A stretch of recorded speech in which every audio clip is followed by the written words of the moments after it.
I'd say one of the bigger overarching principles that I live by is definitely leaning more towards the question-based selling side of things.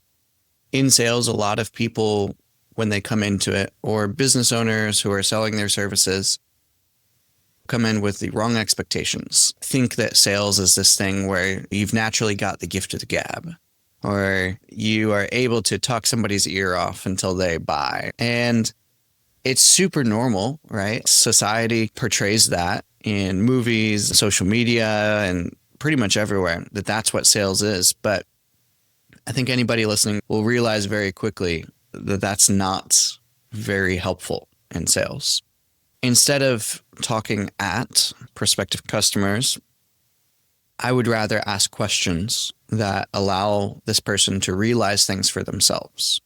That will really lead into why question-based selling works. But I am the world's biggest super fan. You're like a super fan. Welcome to the Business Superfans podcast. We will discuss how establishing business superfans from customers, employees, and business partners can elevate your success exponentially. Learn why these advocates are a key factor to achieving excellence in the world of commerce. We discuss the invaluable insights of business owners who have successfully implemented the strategies in the book to build their own team of devoted superfans.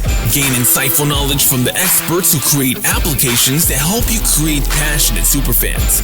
This is the Business Superfans podcast with your host, Freddie D. Ready!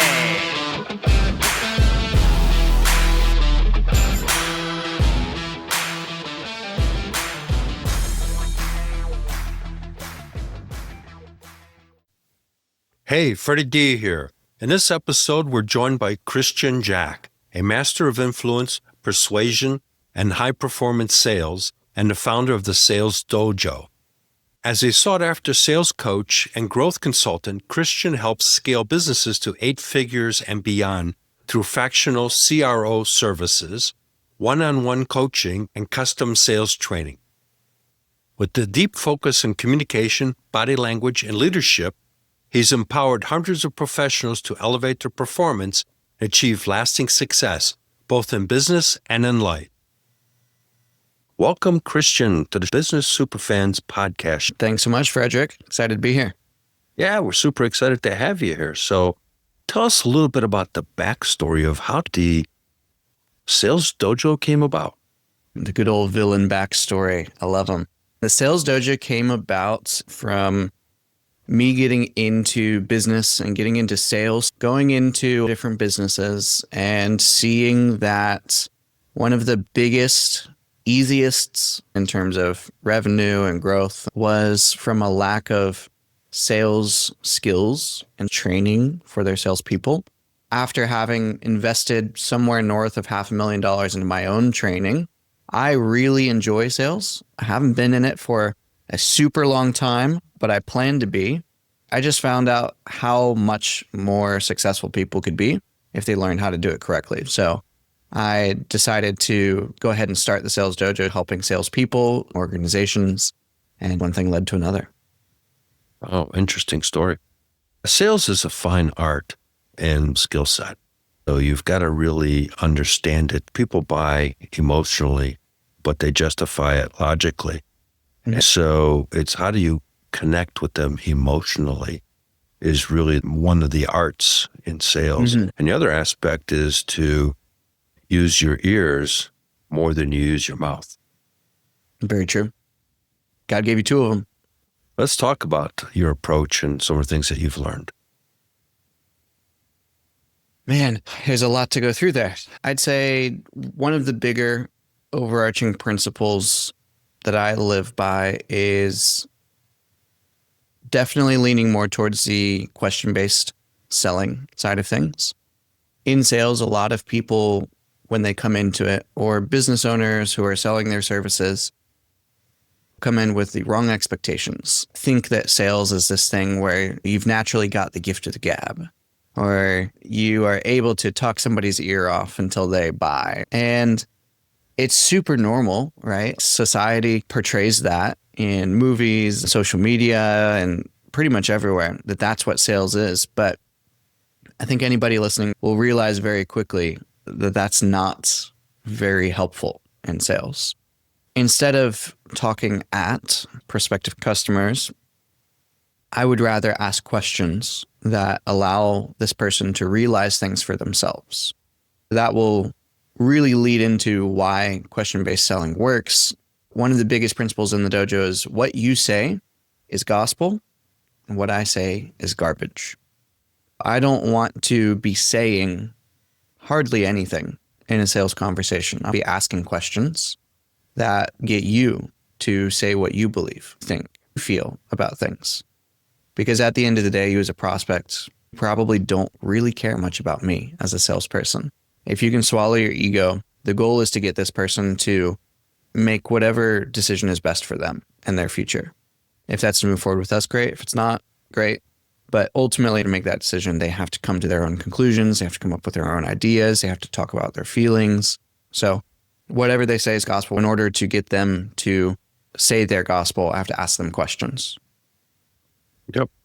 I started out as an engineer and was in the software industry when it first began. Like I told you before recording, I started in November 1980 as an applications guy. My first training at the company was horrible. Back then, we didn't have training programs and things like that. Right. I had the manual, and I'm just talking about training. It's not sales, but it is sales. Because in my world, and I'm sure in your world, the sale really happens after the sale. Getting the deal is the easy part. The sale is everything that happens after the deal. Mm-hmm. And so I'm reading a manual. I'm saying, okay, Christian, here's the commands you need to do in the computer. We're sitting next to one another. Mm-hmm. Obviously, that's not real good. When I was at a corporation, I was training a group. A manager, he said it was the worst training he's ever seen. Gave me until tomorrow to get my act together, or he would call my boss and have me fired. I didn't sleep well that night. But I created engagement training. I stopped talking at people, which is what a lot of salespeople do. And I started talking with people. So be like, okay, Christian, what do you think of this type of thing? And this command string to generate a box or whatever. And it's, I think it's right. Mike, do you agree with Christian? Well, I think so. Steve, do you agree with both of those guys? No, it's missing a syntax. Well, Steve, you're right. And that's how the training began. And that carried me over into my sales world because I started asking questions and getting to understand the challenges they were dealing with. I'll bet you noticed a big uplift in the success of that program. I was the most sought after training guy in the Midwest. I've trained Eaton Corporation, General Motors, Westinghouse. I mean, the list is pretty long. Ball Corporation. I was in the Midwest, and then our company looked for sales people internally, and I raised my hand and I got picked. They invested a significant amount of dollars, and I was flying to Boston from Chicago, and I got 6 months worth of sales training, high-end stuff. Beautiful. It's phenomenal what happens when you start asking more questions. Yeah, it becomes a conversation, and you're no longer selling, you're just talking. You're connecting. Exactly. So let's go further into, how do you work with people to really help transform them from throwing up, for lack of a better way of word, but an accurate way? Because as an engineer, I was throwing up. And that's what changed me to go into sales, because I would see sales guys that didn't understand and would just talk about the features, the technology, and all the cool stuff, nothing about why it would help the business. Yeah. Usually, the way that I start helping people is diagnosing where their broken belief set is. Everybody grows up with different childhoods, different situations, different experiences. The first thing I always cover was figuring out what is inside their mind, inside their mental models, inside their decision-making processes that might be holding them back from accepting and looking at things properly. As an example, if somebody comes into sales thinking that sales is all about pitching the features, pitching the benefits, I'll ask them questions about where do you think that comes from? Who told that that's what sales was about? And through, shockingly enough, asking questions, we start going down the path of helping them realize where those belief sets came from, where those decision-making processes came from. We can ultimately help people see whether those are valid or not. And usually we come across the idea that it's not so valid. Once we invalidate the root of all of this, there's essentially an empty flower bed. They get to choose new decision-making patterns and new beliefs that can serve them. And so from there, we can actually get to work. I can prescribe them a certain part of the course modules. I can prescribe them to go to these specific coaching calls. I can prescribe for them to try this new thing out in the world. That's one of my personal favorite things to do. I don't know about you, Frederick, but with sales, it's so easy to practice things that you would do on a sales call outside of a sales call. And it solidifies the learning in your brain much more when you take that learning outside of its usual context, put it into another, and you gain the experience in that other context and then bring it back into sales. So maybe if you struggle with asking questions in sales, start seeing how you can ask those same questions outside of a sales call. Start asking questions to, I'm married. My wife knows all the questions that I know in sales because I've practiced them with her. How was your day? Oh, it was great. Oh, what was great about it? Blah, blah, blah, blah. Like all of the little things. So what are your thoughts on practicing things that you would usually use in a sales call, but learning how to use them outside and then bringing them back into sales for an increased level of retention or understanding? It's very important. My now wife, we've been together for 12 years, and we eloped a few months ago after 11 plus Congratulations. Years. Thanks. She's in the other room right now on sales. She sells hearing aids over the phone. She's one of the top 15 in the whole company. The company's north of $100 million in sales. And she has conversations with people, and she has a script that she's learned, but now it's personalized, so it made it her own. So like you were talking earlier about that.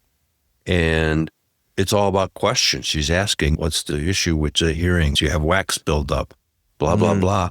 And it's a conversation. Some people buy and some don't because they can't afford it. They're usually older people on a fixed income. But she's one of the top salespeople, all because of the questions. That's really it. Yeah, it's powerful.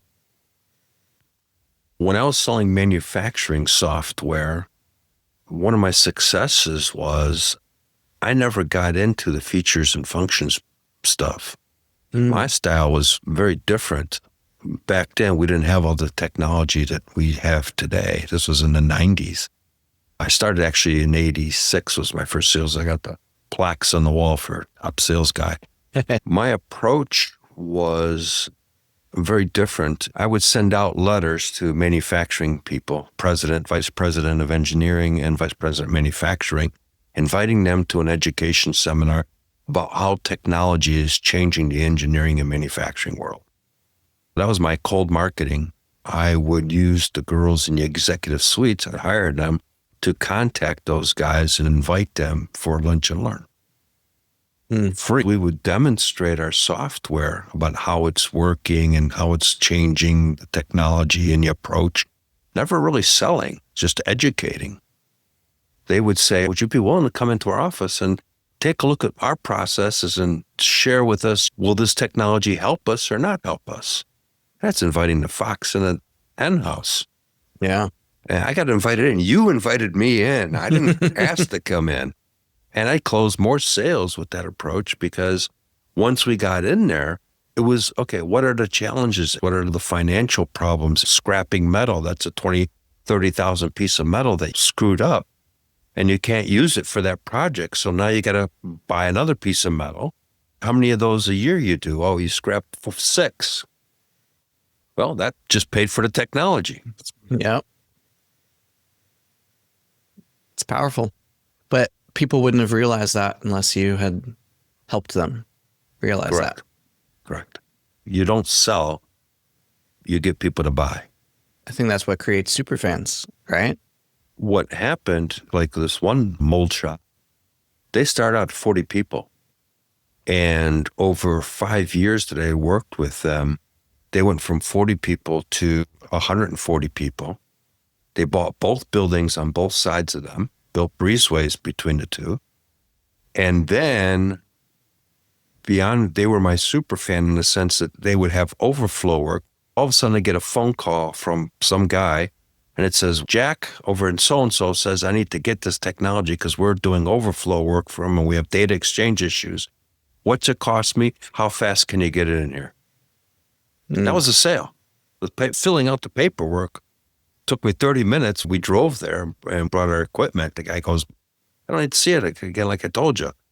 Just get it to me. So we filled out the paper, used their fax machine, and faxed it to headquarters and got a sale, $100,000. Easy. Sales is fun.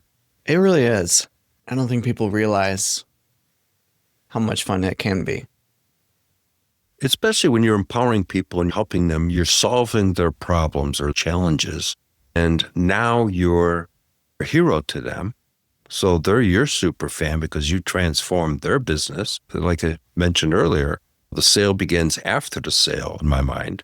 The implementation of the service or the product needs to go smoothly. If the implementation or delivery is a disaster, you've just killed all the goodwill you created in the beginning. Yeah, very true. It's the idea that the selling never stops. That is exactly correct. The selling never stops. Everything in life is selling, from picking up the girl at the bar, from getting a promotion with your boss, from getting your kid to eat the broccoli, right? Everything is selling, and it's always happening. What movie are you going to watch? Yeah, exactly. Right? Between you and your wife. Go for dinner. Okay. Now, for my wife, I recently got this set of dice that have a different cuisine on each side. And so now we just use that. But I like that idea. It's fun. I do have something that I think would be really interesting. I'm curious if you've ever heard of this guy before. His name is Chase Hughes. I have not. Chase Hughes is a world-renowned behavior profiling and covert influence specialist. He works with a lot of three-letter agencies and best in the world at what he does. Your podcast here and everybody listening knows it's about creating superfans, right? One idea that I had to bring here that I prepped beforehand is a way to create a superfan out of pretty much anybody in just a couple of seconds. And I wonder if you're open to chatting about it. Absolutely. See what you think. A concept that Chase talks about is the idea that every human being is wearing a mask. The next law of that human behavior is that everybody acts like they're not wearing a mask, right? Everybody wants to be seen a certain way in a social context. Chase has distilled this into 6 different types of people and 6 different social needs. The first one is significance, wanting to be seen as standing out from the crowd, leaving an impact on the world around you. The next one is acceptance. It's the idea of being accepted into a group. This would be somebody who wants to be part of biker gang, example. Approval is next. You get the approval of specific people in your life. Maybe you use self-deprecation to get somebody else to approve of you. Maybe I would come on with my sales dojo coaching call. Be like, you guys, I don't think I'm actually that good at sales. A little bit of self-deprecation in order for them to go, no, Christian, you're fantastic at sales. You teach us so much, blah, blah, blah. Intelligence is the next one. You just want to be seen as intelligent. Next is understanding. You want other people to understand how bad you have it. This is somebody we often view as a bit more negative, complaining. They want other people to see they've got it bad, basically. And then the last one is power or strength. You want to be seen as powerful or strong in a social context. With these 6 different social needs, the purpose is to complement somebody based on the needs they have. There's this interesting mechanism in your brain that produces and receives neuropeptides. You're born with some receivers, some receptors, each of those different types of social needs. But your brain will actually replace the ones that aren't getting used for ones that are getting used more. So maybe you're a kid and you're in sports, maybe a competitive solo sport, you might get really well rewarded as a child for standing out above the crowd, for beating everybody else. So you might develop more of this social need for significance or power. But then as you grow older, that affects the way that you operate in a social environment. As you grow up, you're nurtured a certain way, and that affects you. Most people know that. But once you know what need somebody has in a social environment, you can complement that need and fire off a bunch of neuropeptides in their brain that will naturally make them feel more connected to you. That will naturally help them feel like this person just gets me. That will naturally help them open up and be maybe a little bit more vulnerable or be willing to share information that they wouldn't necessarily share. Chase uses this in interrogations. He uses this in his covert influence stuff everywhere.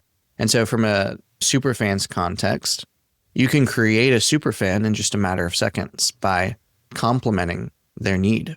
So this might sound something like, if, I don't know, which need should we do, Frederick? What do you think? Significance, acceptance, approval, intelligence, understanding, or power? Which one stands out to you the most? Let's go with a lot of people have challenges with approval. They want to feel, if you think about it, a lot of people, especially low-level employees, one of my quotes in my book, Creating Business Superfans, is people will crawl through broken glass for appreciation and recognition. So Very true.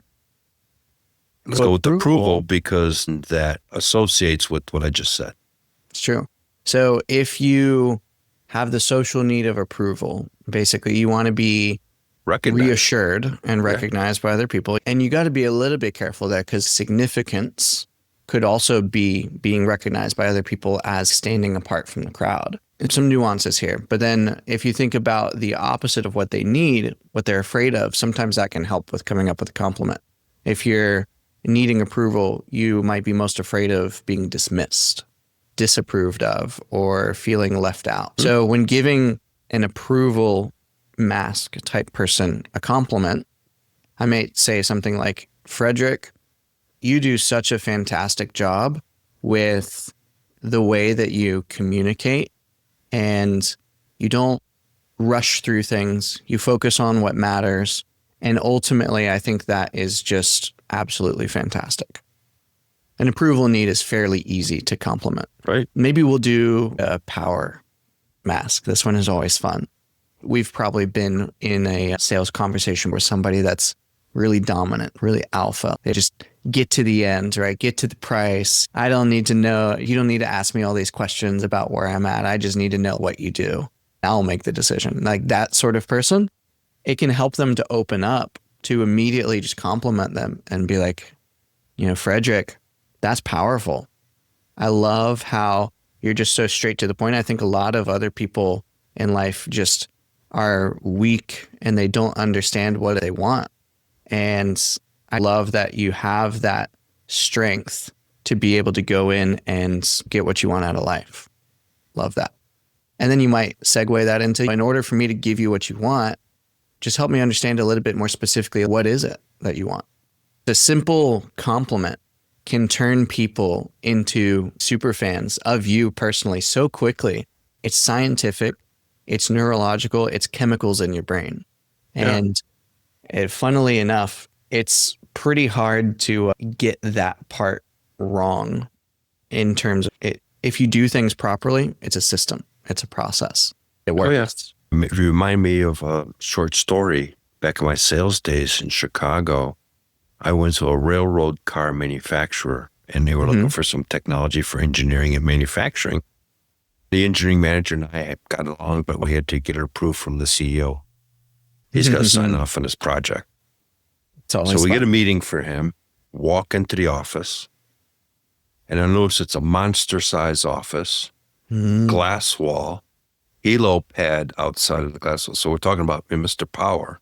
Okay? And he looks at us, he goes, you got 5 minutes. I looked up and said, I appreciate your time.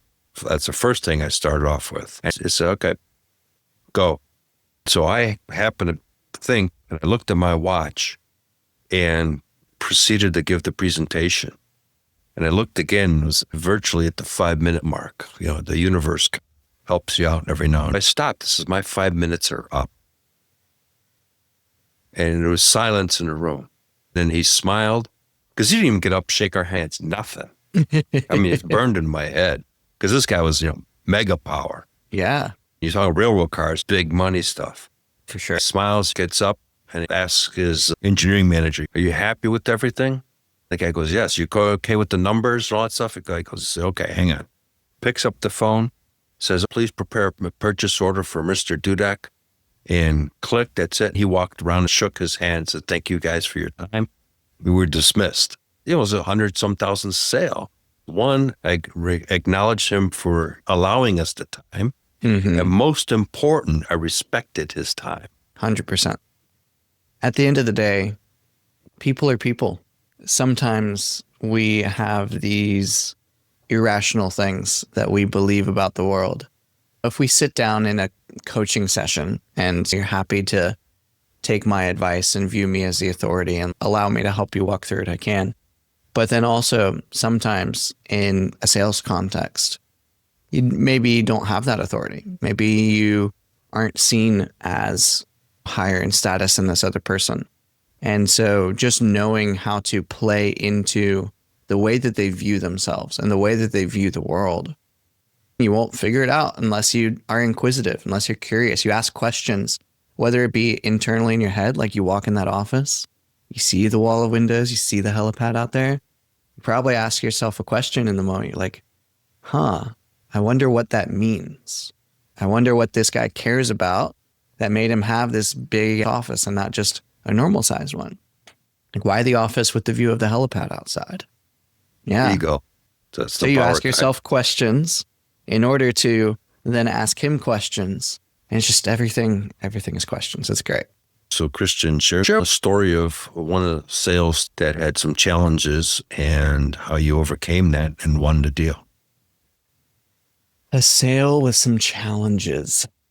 Man, one recent one comes to mind. I was on a Zoom call with a younger girl, and she wanting to get into college, but needs help tutoring to get scores up.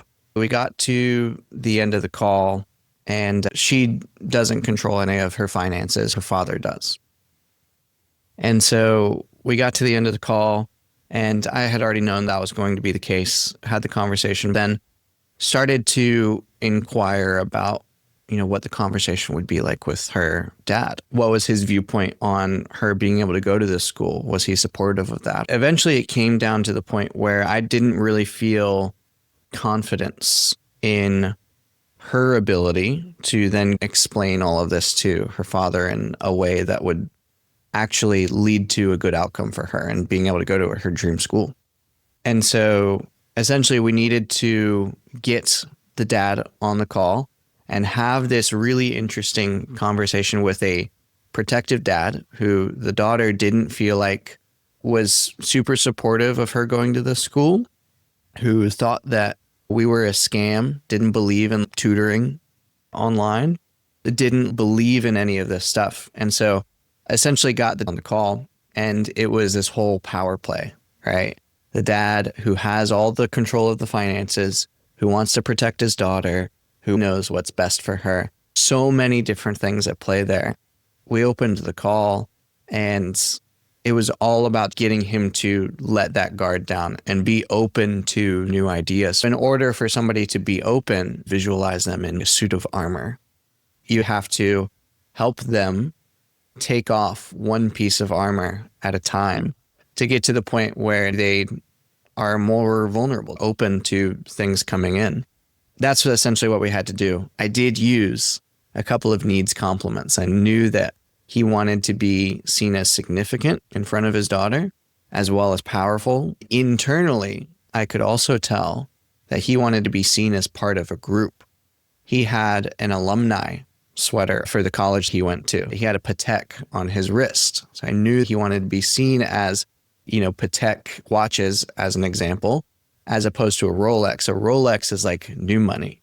Patek is different. It's like older money. Started kind of piecing all these things together, profiling him. Within the next 7 or 8 minutes, he was completely open, completely vulnerable. He didn't feel like he needed to be this strong, powerful figure in front of his daughter. And ultimately, we were able to help them make the decision to move forward. The daughter gets to go to her dream school, hopefully when she puts in the work, and everybody wins. You said a couple really important things there, and that's you noticed a lot of little things. I always say the little things are the big things. The watch, the jersey, all those things give you clues to incorporate into the conversation. Very true. So let's go into one more area that I want to cover, and that is how important is follow-up in sales? And the timing of follow-up, because that's the other part of the equation. I get the sense that there's a story behind why you're asking. No, most deals are done because of follow-up. Thank you for the time to meet with me. If they're not buying right then and there, but it's a sales process where it may take several different visits. You're talking some high-end type ticket stuff. That's not going to be bought in one visit. It's going to take several visits. You get a lead inquiry to your website. I look at it as you got a 15-minute window to respond to it. And then how you respond becomes important too. Let's talk about that a little bit. I think understanding the reason for the follow-up is the most important thing.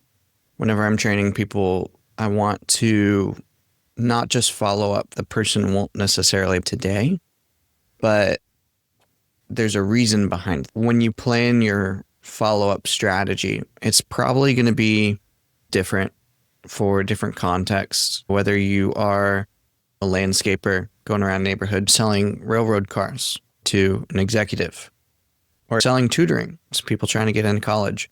Number one, understanding what's going on inside of somebody's head will dictate how often and how intensely you need to follow up.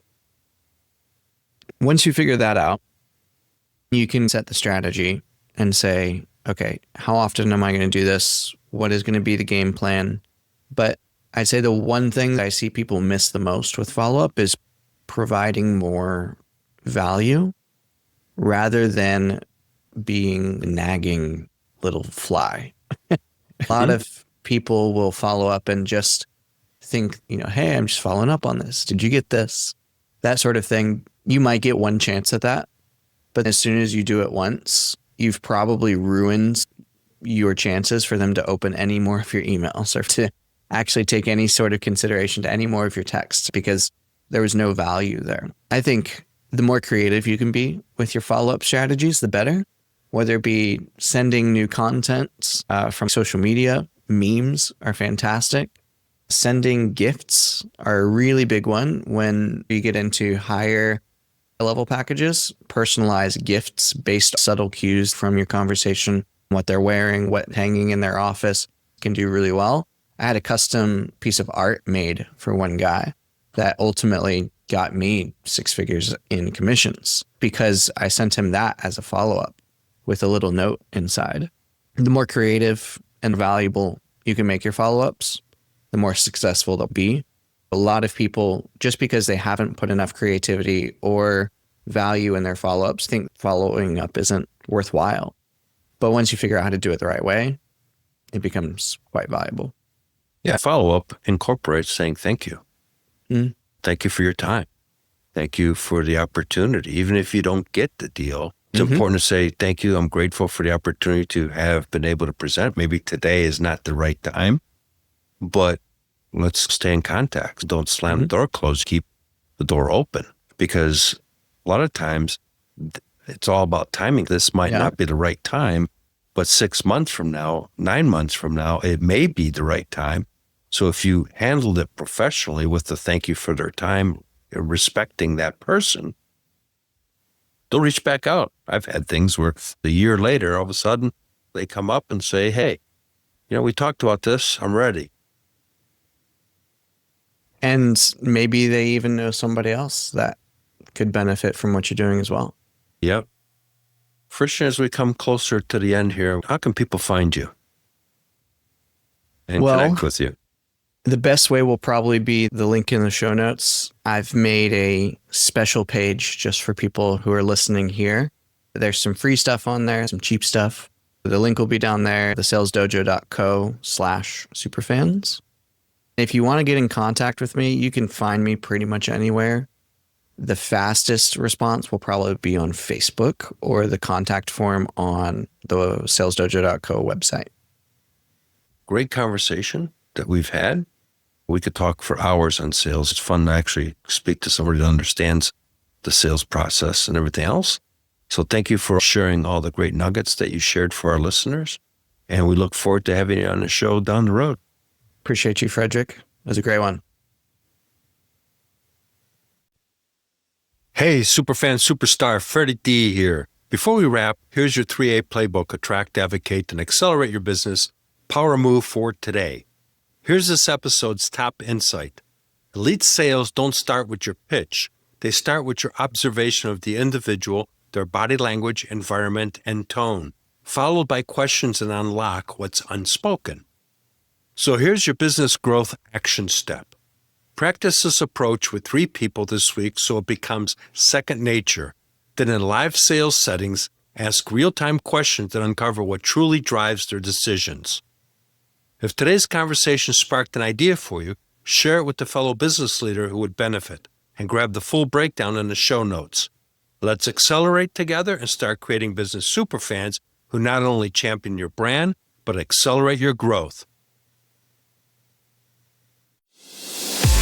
We hope you took away some useful knowledge from today's episode of the Business Superfans podcast. The path to success relies on taking action. So go over to businesssuperfans.com and get your hands on the book if you haven't already. Join the Accelerator community and take that first step in generating a team of passionate supporters for your business. Join us on the next episode as we continue guiding you on your journey to achieve flourishing success in business.